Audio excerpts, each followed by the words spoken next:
I'm walking back here because I don't know about the rest of the world, but here in Sardis, Mississippi, we had a little blanket of frost, and but you know that gonna turn put the vegetation to sleep.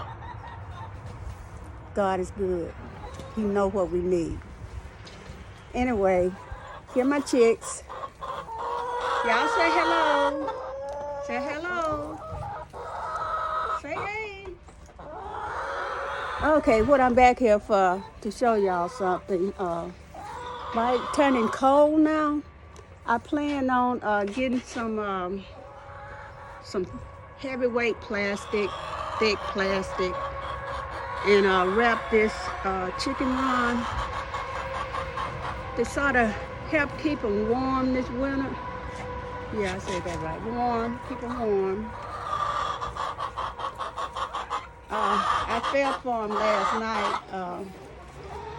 They might have got too cold, so I told my husband, we got to go and do something.